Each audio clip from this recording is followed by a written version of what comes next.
Sir, colors are present. Present the command.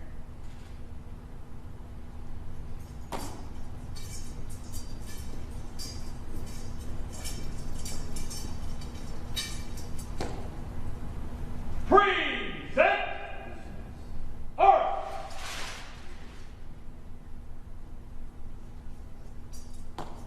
Detachment. Present.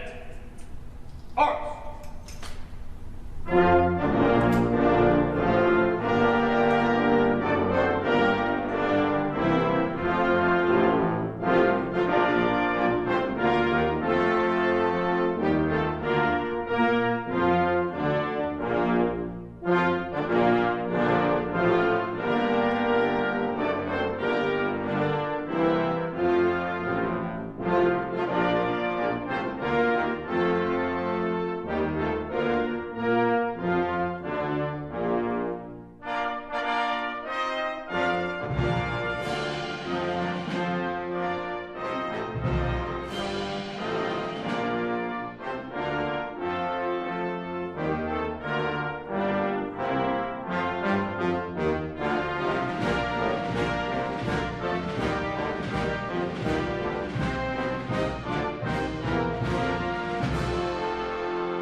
Please be seated.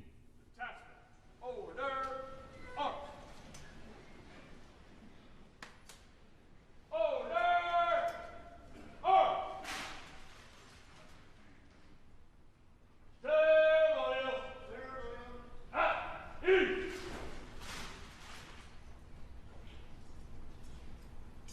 Staff. Ceremonial. At ease.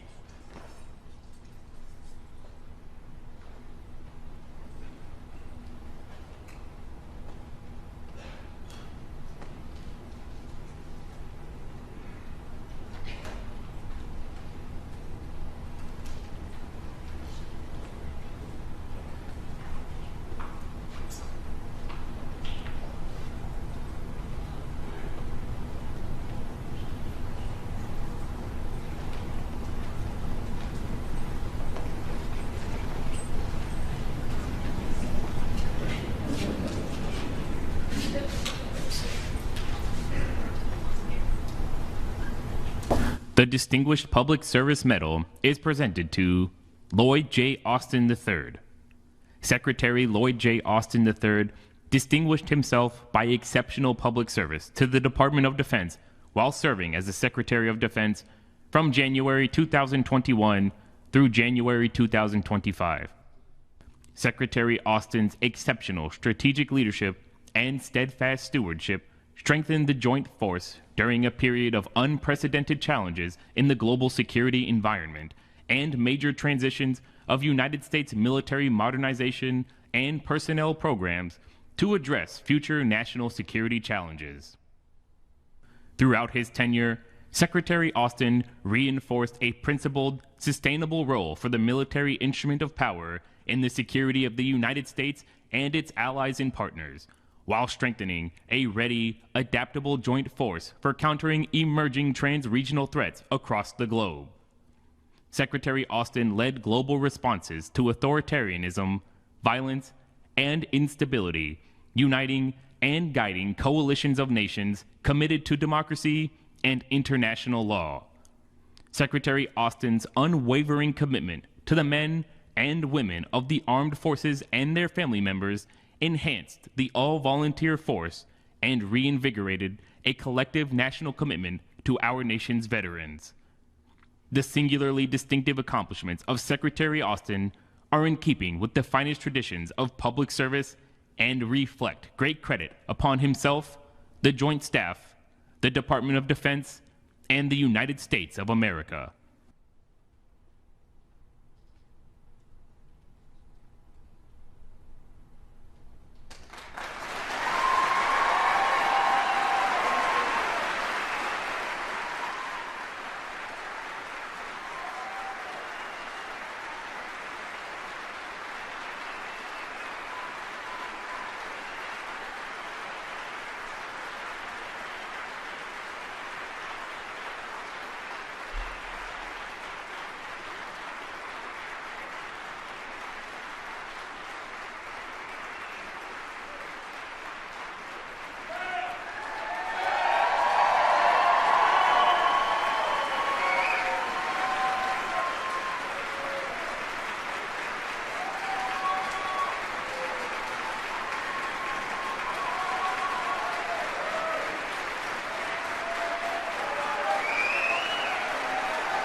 The Distinguished Public Service Medal is presented to Mrs. Charlene D. Austin.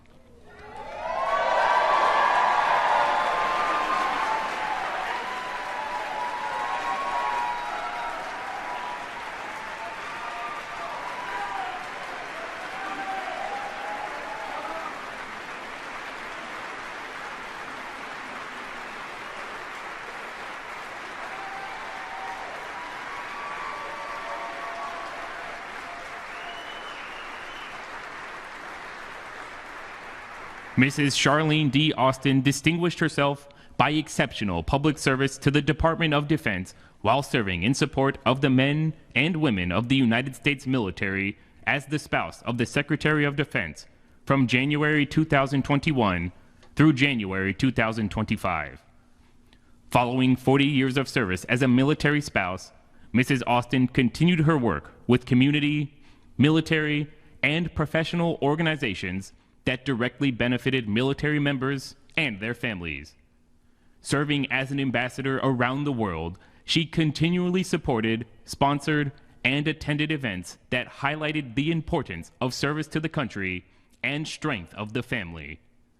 Mrs. Austin's specific efforts on the advisory boards for the Purdue Military Family Institute and the Military Child Education Coalition, in conjunction with her role as a senior spouse facilitator for the National Defense University, forged a legacy of strategic leadership and steadfast stewardship that strengthened the armed forces during a period of unprecedented change in the global security environment and major transitions of United States military modernization and personnel programs to address future national security challenges.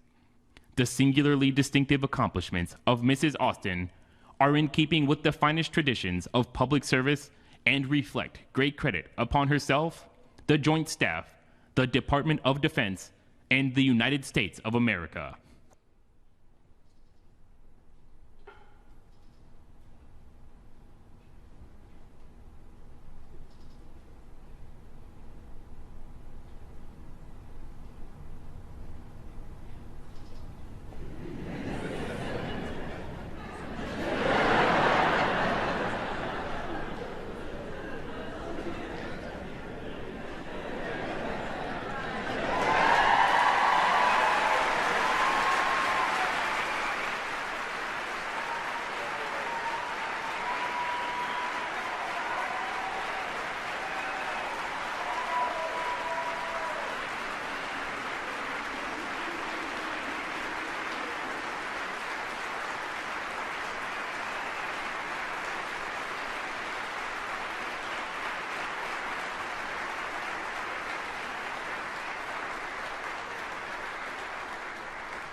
Staff, attention.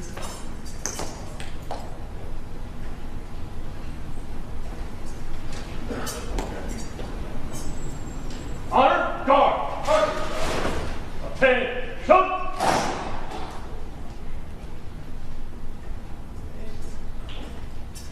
Distinguished guests, please stand for the posting of the colors.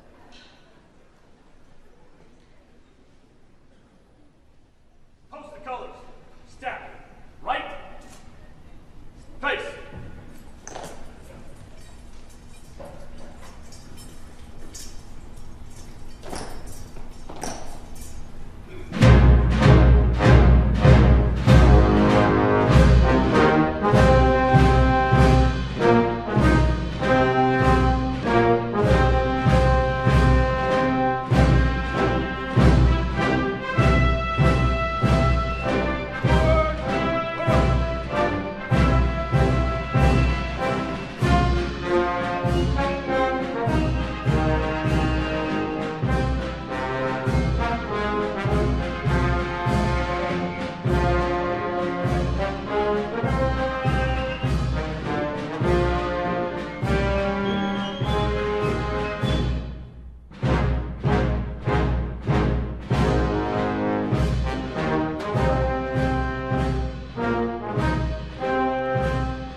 Please be seated. Staff, left. Face.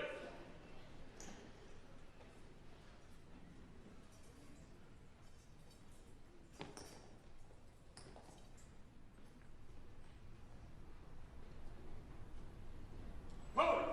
Ready. Left. Ceremonial. Ceremonial. At ease. Forward.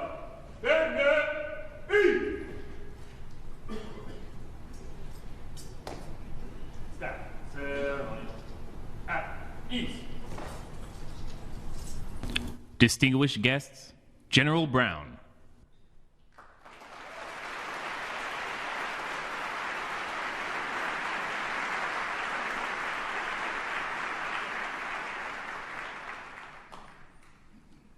Well, good morning. What another great day for our United States military. You know, there's a well-known Greek proverb that states, society grows great when leaders plant trees whose shade they know they shall never sit in. Secretary Austin and Charlene are both such leaders who over 4.5 decades have planted many trees for future generations. It's an honor to host this ceremony. They both bid farewell to Secretary of Defense Lloyd J. Austin III and Mrs. Charlene Austin, and say thank you for your decades of service to our nation. I'd like to welcome everyone to today's ceremony, to our elected and government officials, Department of Defense leadership, General and Flag officers, senior enlisted leaders, Diplomatic Corps, defense attachés, members of the defense industry, welcome and thank you for being here. Whether you're here in person or watching online, you honor this tremendous couple with your presence. I'd also like to recognize our Joint Forces Honor Guard, the band, protocol team, and all those that work behind the scenes to pull off another great ceremony to say farewell to a great leadership team. Secretary Austin spent his life serving our nation, leading military teams for 45 years. 41 years in the Army and 4 years as our 28th Secretary of Defense. I suspect on some days, the last 4 years felt much longer than the first 41. But as I like to say, every day is a good day, just some days are better than others. Secretary Austin almost didn't attend the U.S. Military Academy. Inspired by his father's and uncle's service uniform, he knew he wanted to serve. but he had his heart set on going to Notre Dame. His father's heart and his wallet were set more on a more affordable West Point. His father's choice was our gain and Notre Dame's loss. Every day since, both in uniform and out, Secretary Austin employed the values instilled in him at West Point: duty, honor, country. He repeatedly answered the call to duty and fulfilled his responsibilities to his fellow soldiers and joint teammates. He was guided by honor, acted with character, and always treated people with dignity and respect. And he placed fidelity to his country, our democracy, and the Constitution above all else. His time at West Point was just the beginning of what would become a lifetime of service. From his early days as a lieutenant, Secretary Austin was a leader of the highest caliber. He's a builder of teams, and he got the very best out of those under his command. Like so many, I have benefited from Secretary Austin's leadership and mentorship. Our paths crossed several times over the years. I served as his Deputy Air Component Commander at CENTCOM. He selected me to be his Air Component Commander and pinned on my 3rd star, where I thought I'd reached the pinnacle of my career. And then he played a key role in my becoming the chairman. I've appreciated his calm, collected leadership on more than one occasion. I can personally attest to his openness, his willingness to listen, take on advice, and then share his perspective. I also had the honor of seeing him in his element as a CENTCOM commander, a warrior through and through. And again, most recently, as we sat together at Omaha Beach last year for the 80th anniversary of D-Day. He kind of lit up when there was a paratrooper song that was sung. Then he described to me what the paratroopers commemorating this special day were experiencing. Even with all this, I still don't understand the urge to jump out of a perfectly good airplane.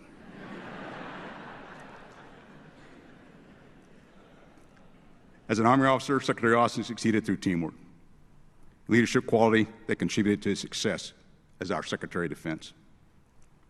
As Secretary, he led the Department of Defense through several major crises and set us on a path for the future. His approach reminds me of a quote I use often: success takes help. Failure, you can do alone. Success takes help. Failure, you can do alone. Secretary Austin knows the value of teamwork to succeed. He helped fortify NATO when Russia invaded Ukraine, exposing Russia's authoritarian aims to the world. He created a coalition of over 50 nations that contributed tens of billions of dollars, providing the critical support Ukraine needed to defend itself. He also led the department's response to the Hamas terrorist attack on Israel, bolstering our Israeli allies, countering attacks from proxies and violent extremists on our forces, and helping to stabilize the region. He made numerous visits to the Indo-Pacific region, solidifying relationships across a range of allies and partners. He and Deputy Secretary Kath Hicks established a transparent process that engendered teamwork across the department to ensure our budget submissions aligned with our strategy. For 4 years, Secretary Austin helped defend the nation, built readiness and resilience among our service members, and strengthened critical alliances and partnerships around the world. Standing by his side the past 40-plus years has been Mrs. Charlene Austin. Charlene has quietly dedicated 45 years of her life in service to our nation. As an educator and counselor, her passion in life is taking care of others. She has a presence that encourages people to open up to her. She wielded that superpower over the decades to help service members and their families, who appreciated her straightforward demeanor, her infectious laugh, and the kindness and compassion she displayed wherever she went. I was told that Secretary Austin usually gets a spring in his step and is in a much better mood whenever Charlene visits the Pentagon. You know, if I'd known that, Charlene, we'd have invited you to the building a lot more often. Thank you, Charlene, for your decades of service to our nation, for your love and support of Secretary Austin over the years, and for making Secretary Austin a better man. Now, those are not my words. Those are your words, Mr. Secretary.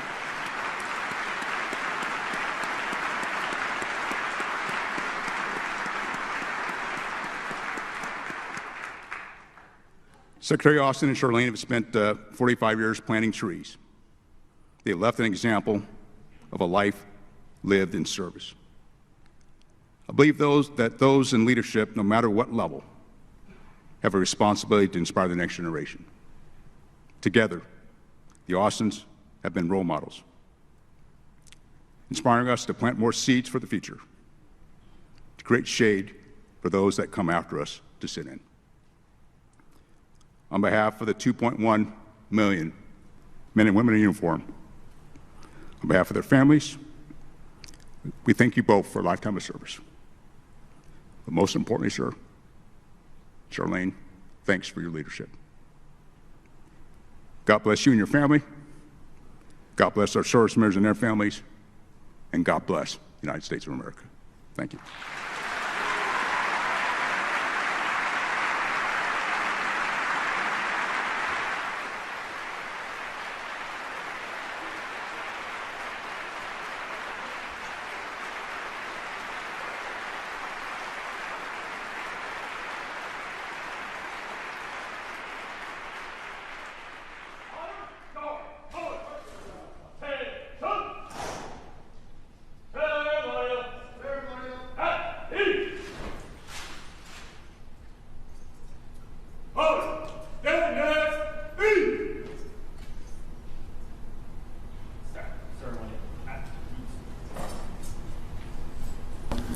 Distinguished guests, Secretary Austin.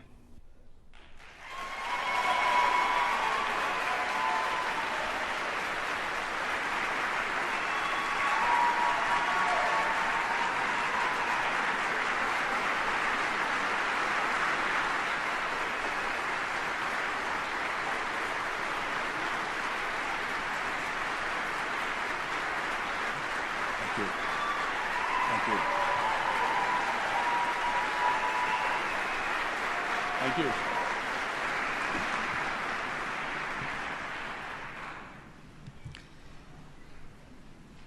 Troops, as usual, you look magnificent, and thanks for all that you do to protect our country.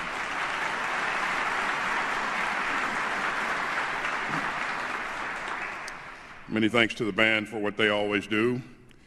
Make every event much more special. So thank you, band. Chairman, I got to tell you, an image of me that is that size is quite unnerving to me. Now, I actually think this is payback for my staff members who have had to look at an image like that, oversized, every day. So, well, good morning, everybody. It's great to see everyone. And I am deeply grateful to General Brown and everyone else who arranged this wonderful event. Gary, a special thanks to you for another stellar performance. I'm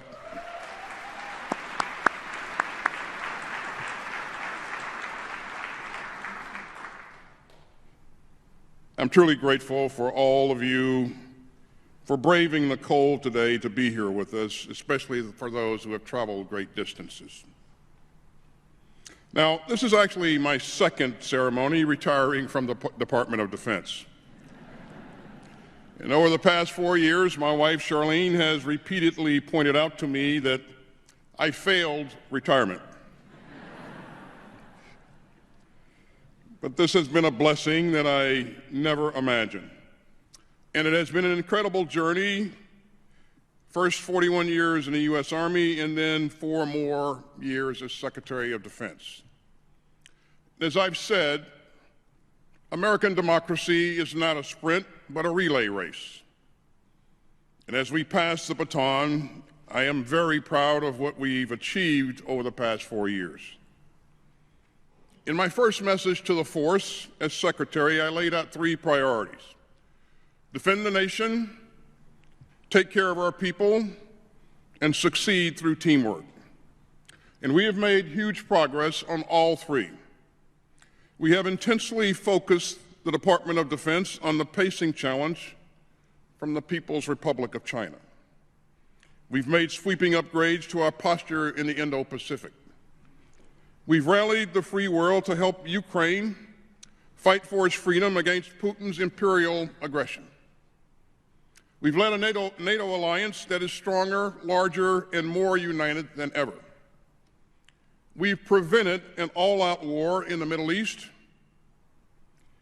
We've seen Iran's proxies gutted across the region and worked tirelessly to save Palestinian civilians in Gaza. We've also secured a ceasefire that will halt the fighting in Gaza and reunite hostages with their families and surge much-needed humanitarian aid to Palestinian civilians in Gaza.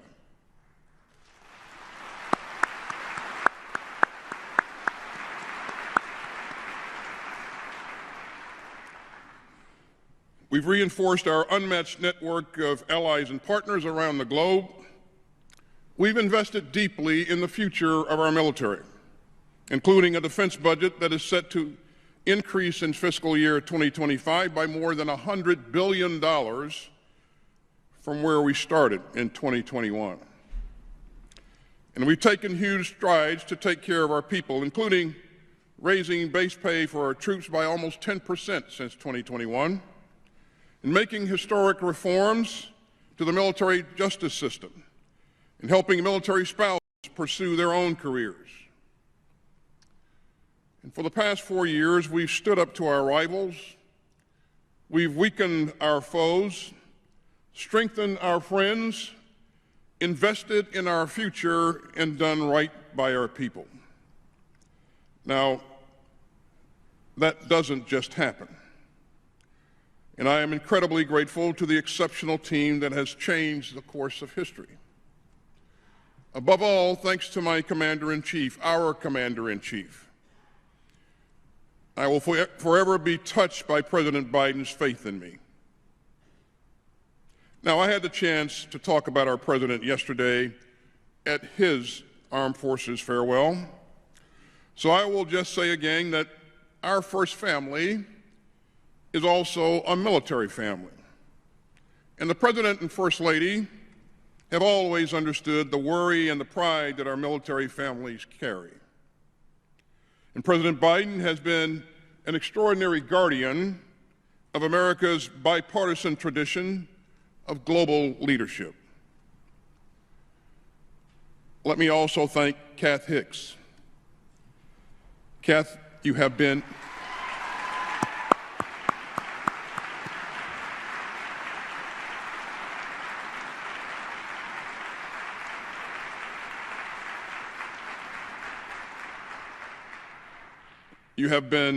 a fantastic deputy. You've insisted on results. You are a barrier breaker and a change maker. And you have made history. So thank you, Secretary Hicks, and you deserve another round of applause.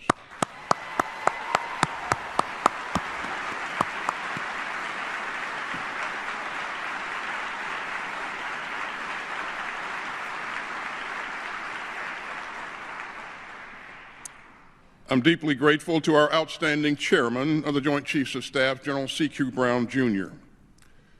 He is a legendary warfighter, brave, wise, and principled, and America's foes could have no worse enemy. America's allies could have no greater friend, and a Secretary of Defense could have no better partner.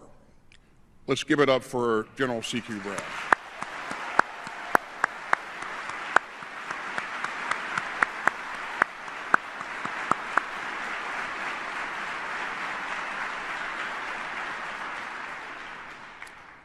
I am grateful to our interagency partners on the national security team who have worked so well together for 4 years. My thanks to Vice President Harris, Secretary Blinken, Secretary Yellen, Secretary McDonough, Jake Sullivan, Director Haynes, Director Burns, Chief of Staff Zients, and many, many more. I'd also like to thank our outstanding service secretaries, Christine Wormuth, Carlos Del Toro, and Frank Kendall.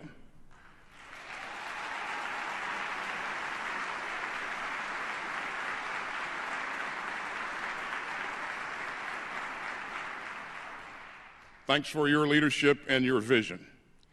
I'm grateful to our Vice Chairman and the Joint Chiefs, Admiral Chris Grady, and our incredible service chiefs, General Randy George, General Eric Smith, Admiral Lisa Franchetti, General David L. General Stephen Nordhaus.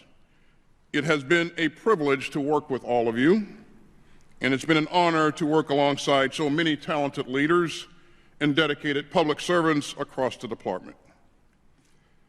I'd especially like to thank my extraordinary team in the Office of the Secretary of Defense, which I call Team 28. You have been brilliant, creative, and tireless. I've always been grateful for your skill, your dedication, and your integrity, and I am especially grateful to your families and loved ones who made your service possible. I can't name all of you now, or we'd never get out of here. But please know how much you all mean to me. I especially want to thank my chiefs of staff, my first chief of staff, Kelly Maximum, and her deputy, Mella Louise Norman, who built this.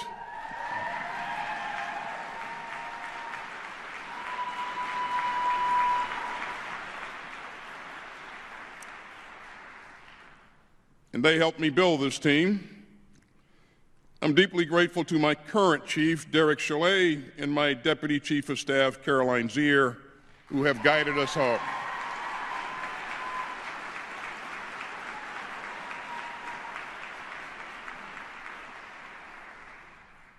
I'm also proud to have served with 4 superb senior military assistants, Generals Brian Fenton, Randy George, Ron Clark, and Jen Short.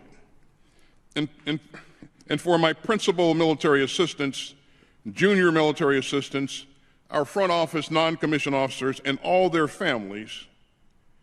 And believe me, I know how hard it was and how much you gave.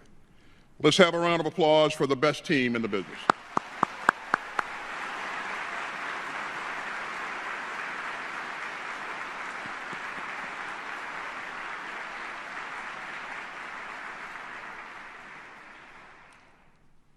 I also want to thank my family. I'm thinking today of my parents, my dad, who did so much to point me in the right direction, including pushing me pretty firmly toward West Point. We lost my mom when I was deployed to Iraq. I have never met a wiser person, and I miss her every day. I'm also deeply grateful for the support and love of my siblings, my brother Morris, my 4 big sisters, Patricia, Caroline, Serena, and our late sister, Lloydette. We miss her so much. I'm incredibly proud of our sons, Reggie and Shane, and the fine men that they have become. When I think of the future, I think of you too. And above all, I want to thank my wife, Charlene. Charlene, I was first struck by your warm smile and your wonderful laugh. In all these years, I've come to rely on your strength, your spirit, and your love. You made huge sacrifices as a military spouse, and then you had to change course again when I uprooted the peaceful retirement that we'd just begun. You are the source of everything good in my life. And marrying you was the best decision that I ever made, and it's not even close. Shar, I love you.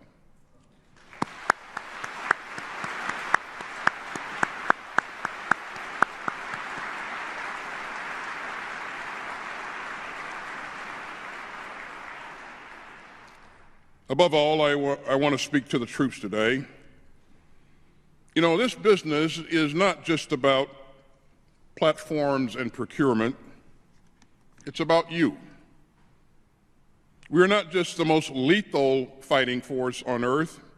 We are also the finest fighting force on earth.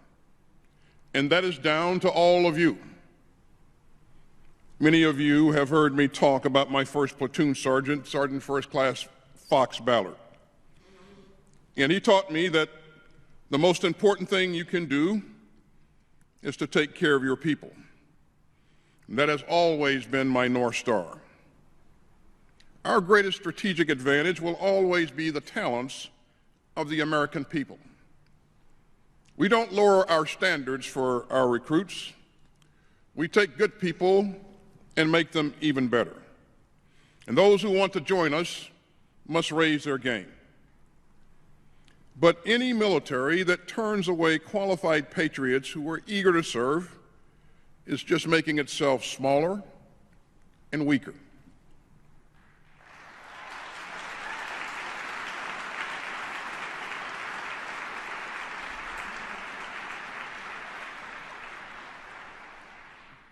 Ladies and gentlemen, the power of the United States military flows from both our people and our principles. Our capabilities are unrivaled. Our platforms are unmatched. But those are expressions of our strength, and not its foundation. Every military defends a country. But the United States military also defends a constitution. Now, that isn't some side point. It's the oath that I swore when I commissioned to support and defend the Constitution of the United States against all enemies, foreign and domestic. That is what we do, and that is who we are. And I will never stop saying this.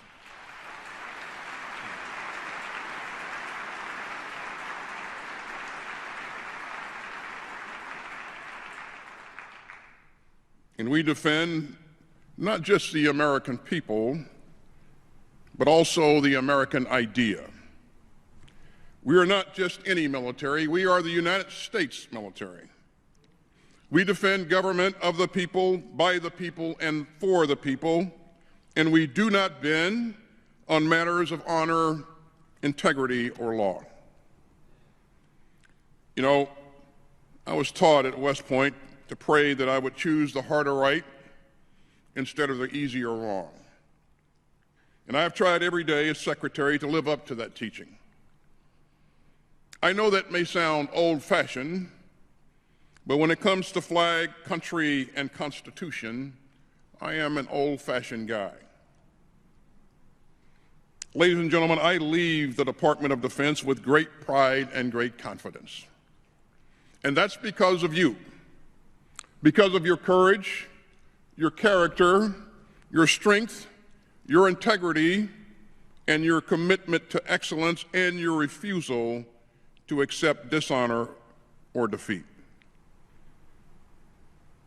You know, there's a great tension, even a paradox, at the heart of our enterprise. Those of us who spend our lives trying to master war are also the ones who best understand its terrors. If we must use military force to defend our country, we will not flinch and we will not fail. But we have learned in the hardest possible way that we should be modest about what force can achieve and be wary of its unexpected consequences. Now, we understand that this mighty department is just one of our tools of national powers. It has been my duty to keep our country from returning to those terrible times of great power war and to the dangerous decades when America abandoned its position of global leadership and came to believe that we could stand alone and apart while freedom itself was in mortal danger. Over the past 5 decades, I have seen the United States military change profoundly. We've gone from the limping and demoralized conscript force of Vietnam to the lethal powerhouse of today's all-volunteer force. And because I served 3 long tours in Iraq and 1 in Afghanistan, I've had the privilege of having a front row seat at the greatest stage in the world. I've seen again and again what our fighting men and women will do for their teammates and for their country. And I've seen American troops do amazing things over and over again. And I know that you will continue to keep us safe and make us proud. You know, Omar Bradley used to keep a cartoon hanging over his desk at home. It showed an infantryman sitting with a rifle across his knees. And above him was a list of cutting-edge weapons. Yet the soldier in the cartoon is saying, "But they still haven't found a substitute for me." That's still true. There is no substitute for American troops and for men and women of courage and character. There is no substitute for principled leadership. You know, you can't push someone into battle. You've got to lead them into battle. And for troops in every branch who are looking for how to do that, let me again point you toward Omar Bradley.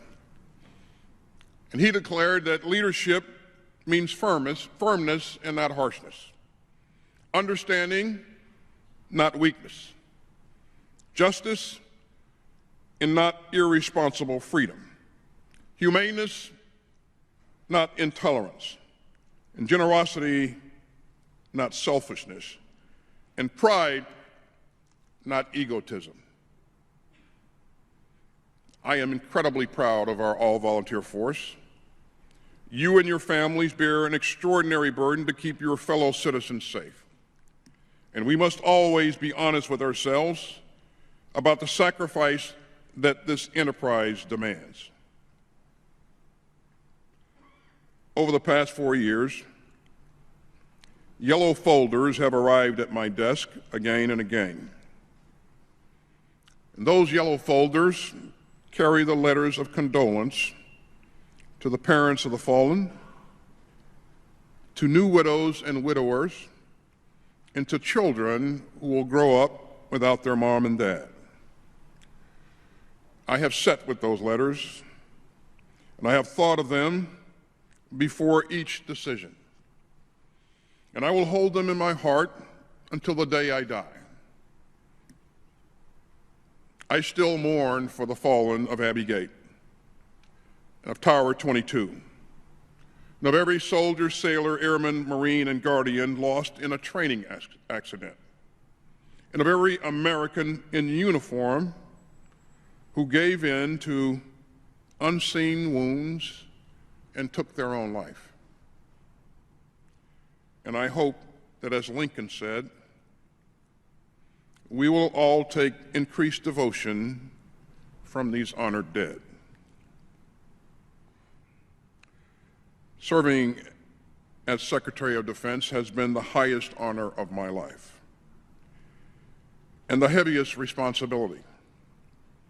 This job demands calm, judgment, and humility.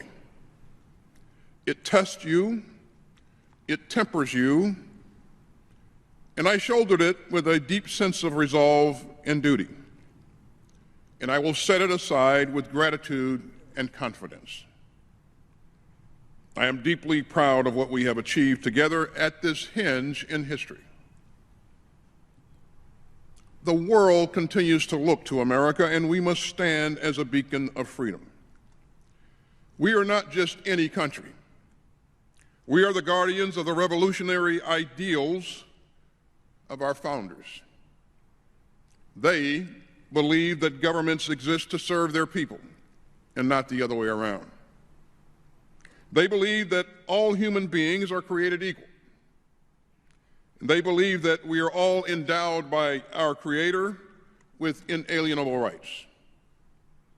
They believe that tyrants and kings have had their day. And they believed in the final reckoning, power belongs to the people.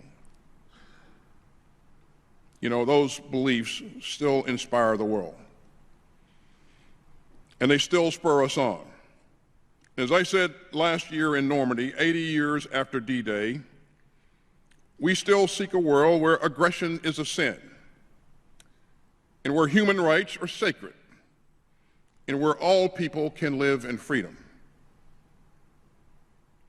Now, I am a proud graduate of the class of 1975 from West Point. And my class motto was courage and drive. Courage and drive. Those are the virtues that our military still needs and still embodies. This final turn of duty has been a time of great pride because of the extraordinary Americans whom I've had the honor of leading and serving alongside. And that means everyone in this room and everyone in this department, from the greenest cadet to the most decorated generals. I am more proud to be your teammate than words can ever convey. Now, soldiers tell war stories, especially old soldiers. So let me end with one. And it's the same one that I used to end my speech when I retired from the Army in 2016. Little knowing that my path would bring me here today. And it's one that at least one member of this audience is very familiar with because he was there with me. His name is Ted Koppel. In the spring of 2003, I was leading the 3rd Infantry Division through the Karbala Gap in southern Iraq. The night before our charge, we were locked in a huge artillery duel with elements of the Iraqi Republican Guard. And we knew that in the morning, we would have to execute one of the hardest maneuvers of the Iraq War. And that was to get an entire heavy division through an area only 2 kilometers wide. That night of fire and thunder finally passed, and dawn broke. And as we were about to move out, a Bradley fighting vehicle rode past our position. And on its antenna was an American flag. Now, that flag was tattered and torn. It was dirty with desert sand and dust, but it flew proudly amid the winds of war. I will never forget that sight or that moment. And the memory of seeing that flag came back to me as I thought about my remarks today. Francis Scott Key gave America our anthem with his poem about a flag that catches the gleam in the morning's first beam. And I often think about that one flag on the battlefield, snapping in the wind, ripped and battered, but still bold and proud. And I think of the courage of every American soldier, sailor, airman, Marine, and Guardian who has carried our flag over the centuries into battle in defense of the great experiment in democracy that we call the United States of America. That is the flag for which we fight. That is the flag that carries the hopes of our founders. And it is the flag that honors the sacrifice of our fallen. That is the flag of our values, the flag of our vows, and the flag of our vision. It still waves over the land of the free and the home of the brave. And I know that you will never let it fall. And I know that you will proudly carry forward the flag of the United States of America with courage and drive. Thank you. May God protect our troops, and may God continue to bless the United States of America.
Attention. Honor, go, colors. Attention. Colors, right shoulder, forward.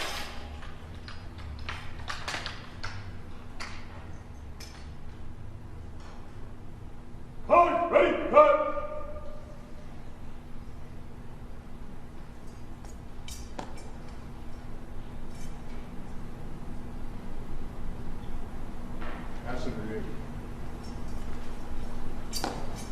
Honor guard, pass in review. Right, backward, chase.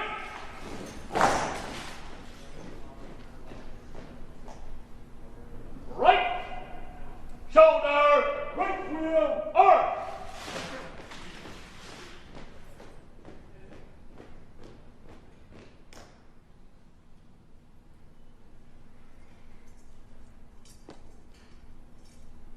Forward!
service songs of the Armed Forces of the United States.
Ladies and gentlemen, please remain in your seats and join in giving one final salute to Secretary and Mrs. Austin as they depart.